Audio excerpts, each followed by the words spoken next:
Hello special family, welcome back to my channel. If you're new here, hi, I'm Autism Mom, and on this channel we talk about autism and everything in between. Today we have a second episode of the title, You're an Autism Parent If. Our content is based off of an Instagram account called Autism Parenting Magazine. I will link them below in the description box so you can go check them out and give them a follow. Their content it coincides with our life and things that happen in our life being an autism parent, and I just post some of their posts and we talk about it. So let's get into it. If you see me looking away, I'm reading off my computer, so just wanted to make you aware of that. All right, so the first one, you might be an autism parent if finding a babysitter isn't that simple. I couldn't agree more. Finding a babysitter for an autistic child is not simple. And if you do, it usually doesn't last long. Our children have mood swings and we can read them like a book. We know as parents when it's gonna come, which type it is going to be when it comes, and how we can make the transition easier for us. But for a babysitter, that kind of might come off as a shock the first time. They might be like, ooh, oh wait, wow, yeah. And then you usually have the part where they either never come back, resign in a text, or they're like, I can't do this is not for me.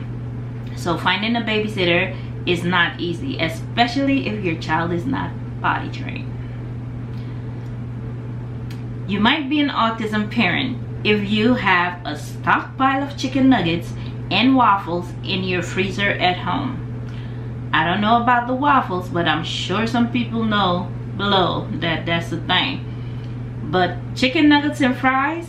Yes, your internet nephew Ramsey has stepped on over to the other side. He eats chicken nuggets and fries now. You don't want to see my freezer.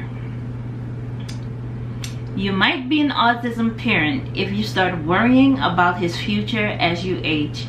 Definitely, that is one of my biggest fears, because I want to make sure to my best capability that he's okay if I'm not here. I would like to make sure that he's in good hands and he's well taken care of.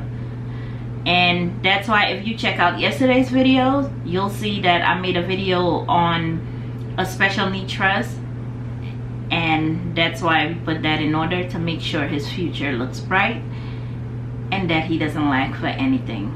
But that's a big worry for me. You might be an autism parent if you feel like you're on a never-ending trivia quiz show. Let me explain that one to you. Come closer, listen up. Being an autism parent, it's like Santa knocking on your door every week or every other week or every month or every other month. And once he knocks and you open that door, and Santa's like, hey girl, Merry Christmas again this month. Oh, by the way, as a present, Ramsey doesn't eat goldfish anymore. Ooh, hold on girl. Now he eats chicken nuggets and fries. Oh, and there's more. Ramsey, he's gonna start taking off his Pampers and walking around naked unexpectedly. Oh, and there's more, girl. Okay, Santa, thanks. No, hold up, there's more. He eats Ritz crackers now, and salami and pepperoni. So make sure to include that in your shopping list. Okay, girl? See you next month with the new features. All right, now, Merry Christmas again in January. That's being an autism mom. So that one is on the spot. You might be an autism parent if you've developed super telepathic powers to communicate with your spouse, because you can never have an uninterrupted and meaningful conversation verbally. Y'all tell me that's not true. Okay, I'll wait. I will wait. You get to the point where you could just look at each other. That happens. You might be an autism parent if shoes are optional. Girl, shoes. I think that one will never stop. Shoes? The teacher used to call me from school. Hi, Ramsey's mom. Is there something we could do about Ramsey's shoes? Because he keeps taking them off all the time.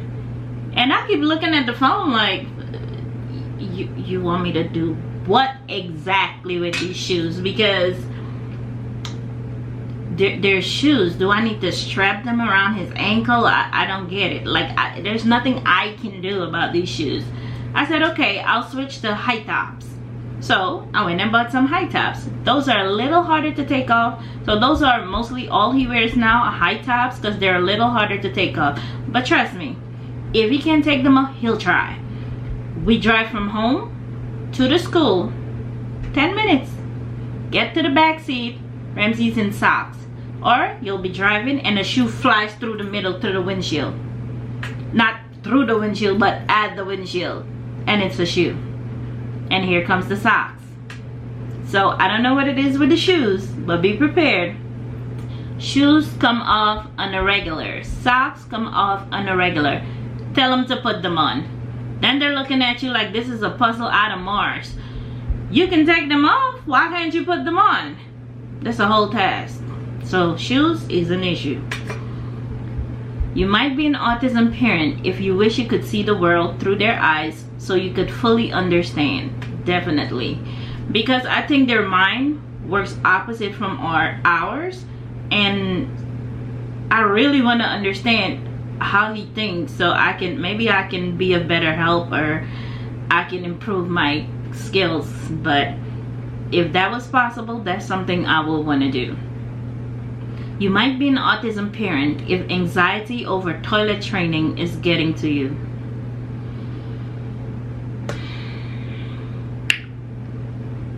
Two potty training 2-week courses. Failed both. 3 months apart. Got the nickname Iron Bladder because they would pump him with fluid and homeboy can hold that pee. He would sit on that toilet for 20 minutes straight because they keep increasing toilet seating time in increments. And he'll go all the increments, sit there with his iPad, have a ball full. The minute they take him off that toilet and put him in the room, the waiting room for the next increment, he pees right on that chair. Never fails. Did that for both sessions. So now we're on the waiting list for a third. Hopefully he grasps that concept this time, because changing diapers on a 9-year-old is not a joke. You might be an autism parent if you've snapped at complete strangers who point, stare, or feel they need to comment on your child's meltdown in public. Yes, I'm guilty. If you're one of those parents, lift your hands. One time I had the honor of a lady coming up to me and like, why don't you just give him what he wants? Apparently he wants something. Why don't you give it to him so he'll calm down? I was trying to be a good Christian, but at that point I was already overwhelmed and she just added fuel to the fire. I'm like, ma'am, please mind your business. As you can see, this is not a normal I want cookies, because there's no cookie in sight. We're in the cereal box aisle and he doesn't even eat cereal. He's having a meltdown, and it's not like I want cookies meltdown or I want cookies cry. This is a whole different thing. If you want to know more about it, I can explain that to you. Obviously this is not the right time, but people will quickly assume that your child wants something and you're not giving it to them. So beware of that. Like, they will come up to you like, maybe he wants it, maybe you should give it to him.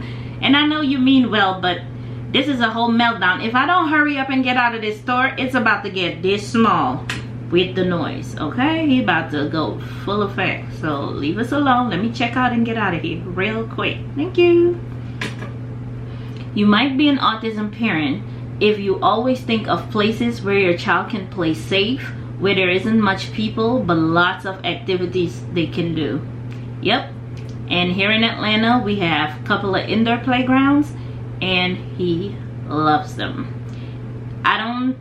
A lot of kids don't go there, but he also avoids them. If it's a lot of kids over there, he won't go there. So that works. But he loves indoor playground because they have the bouncy house, and that's his favorite thing. So that's always something I think about. We travel a lot, so we go somewhere in a different state. I don't go on vacation just to go somewhere. Before I go, I research the place and see things that he can do. If the place doesn't have anything he like, I won't go there. I just won't, because I'm basically going on vacation for him to have a good time too. Like, we do this as a team. If there's no pool, there's no ocean, there's no playground nearby, it doesn't make sense for him to go. I want him to have fun. That's the whole reason for doing a family vacation. So yeah, that's always on my mind. And last, I want to leave you guys with a quote, and it says, autism is neither a gift nor a curse. It is what it is. Focus on the person. They're the true gift. And in that order.